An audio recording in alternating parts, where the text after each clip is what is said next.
Tripura commission for women কর্তৃক আয়োজিত ত্রিপুরায় নারী কৃষকদের ক্ষমতায়ন বিষয়ক সেমিনার বৃহস্পতিবার অনুষ্ঠিত হয় প্রজ্ঞা ভবনে।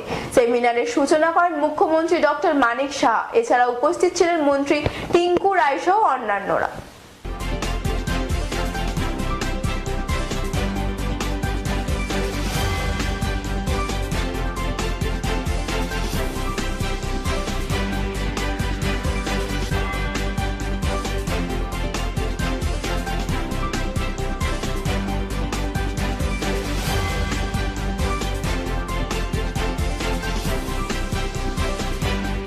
अरे भैया कहाँ हैं आप? अरे ऐप में तो 5 मिनट दिखा रहा है। तो ऐसे कीजिए, कैंसिल कर दीजिए, मैं दूसरी कैब कर लूंगा। क्या बात कर रहे हैं आप? ऐप में तो 500 रुपए दिखा रहा है, आप एक्स्ट्रा क्यों मांग रहे हैं? क्या आप भी रोजाना ट्रेवल करने के लिए कैब बुक करते हैं? और क्या इसी तरह के एक्सपीरियंस का सामना करना पड़ता है आपको भी? तो आइए, अब इस एक्सपीरियंस को बेटर बनाने का टाइम आ गया है रेडी टू कैब के साथ। रेडी टू कैब से इंडिया का most trusted and fastest growing cab booking platform.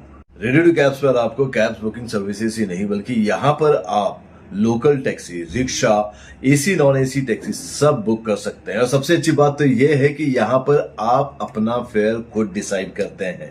है ना ये अच्छी बात? अब लंबे इंतजार की जरूरत नहीं है, ना ही एक्स्ट्रा फेयर देने की जरूरत है, और अपने डेस्टिनेशन पर लेट पहुंचने की टेंशन भी खत्म। यहाँ पर सिर्फ बुकिंग ही नहीं, रेडी टू कैब्स के साथ आप एज ए करियर भी अपने आप को ग्रो कर सकते हैं, जहां पर इंडिया के बाकी के सारे प्लेटफॉर्म के कंपैरिजन में आप ज्यादा रेवेन्यू जनरेट कर सकते हैं। तो अब इंतजार कैसा? बनाओ अपने कैब बुकिंग एक्सपीरियंस को बेटर रेडी टू कैब्स के साथ।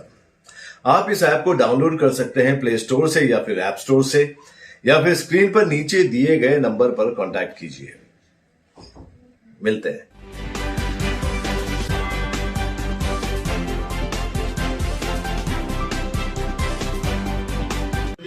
যাতে এগিয়ে নিয়ে যাওয়া যায়।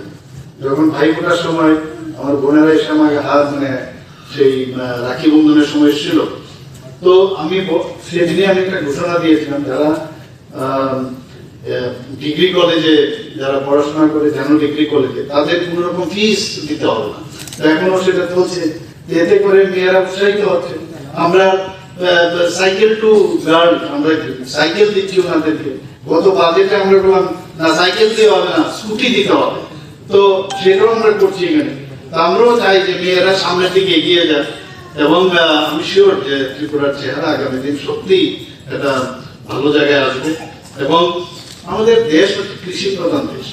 এখানে যদি কৃষি উন্নতি না হয় তাহলে কোন সময়, যে কারণে দেখুন কোভিডের সময় অন্যান্য বড় বড় বিগ যে দেশগুলো ছিল তাদের কিন্তু অবস্থা কাহিল হয়েছিল, কিন্তু ভারতবর্ষ যেহেতু কৃষি প্রধান দেশ, এই কারণে কিন্তু আমাদের এই কোভিডে কিন্তু আমাদের বিষয়ে একটা কাহিল করতে পারে। তো আমাদের এই যে প্রোডাকশন, এবং এখানে বলা হয়েছে যে আমাদের এসএসজি গ্রুপের বোনেরা যখন কাজ করে, আমিও যাই অনেক মেলাতে সরাসরি হচ্ছে, সেখানে একটা ফিনিশিং যে বিষয়টা, প্রোডাক্ট কোয়ালিটিটা যেন ভালো, এর জন্য স্কিল ডেভেলপমেন্ট নিশ্চয়ই এখানে আলোচনা করবেন যারা আছে পার্সোনালাইজেশন, যে সেটাকে আরো কি করে ভালো করে ফিনিশ প্রোডাক্টটা যেন অ্যাট্রাকটিভ হয়। এবং তার জন্য আমাদের ত্রিপুরা সরকারের তরফ থেকে আমরা চেষ্টা করছি যাতে সেই স্কিল ডেভেলপমেন্টটা আরো ভালো হয়। আমরা দেখেছি ওয়েস্ট বেঙ্গলে কোনো এক সময় খুব স্কিল পিপল ছিল, স্কিল লেবার পাওয়া যেত, কিন্তু 34 বছর রাজত্বে ওয়েস্ট বেঙ্গলের সমস্ত যে ওখানকার যে স্কিল লেবাররা ছিল তারা কিন্তু এখন পাওয়াই যাচ্ছে না ওনাদের সেখানে, কারণ তাদেরকে লেলিয়ে দেওয়া হয়েছে মালিকের বিরুদ্ধে।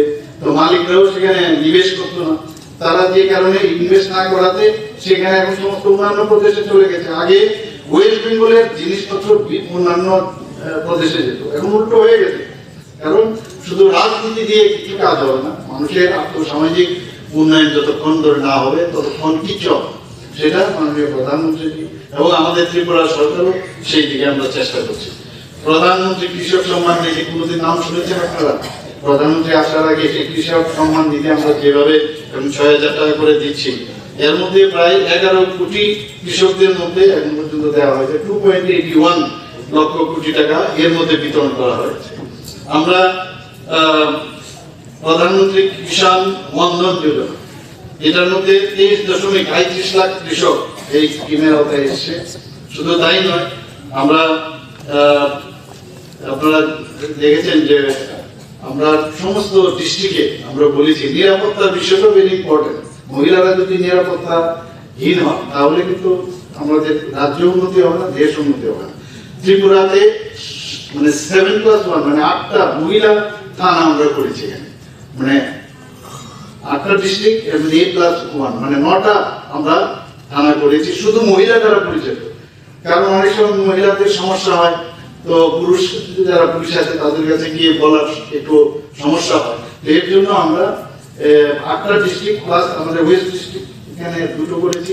তো টোটাল 9টা মহিলা থানা করেছি সেখানে সব যাতে এবং মহিলা দ্বারা পরিচালিত। শুধু তাই না, সব থানার মধ্যে 24/7 মহিলা যাতে ওখানে সহায়তা করার জন্য তাদেরও সেখানে ব্যবস্থা রাখা হয়েছে।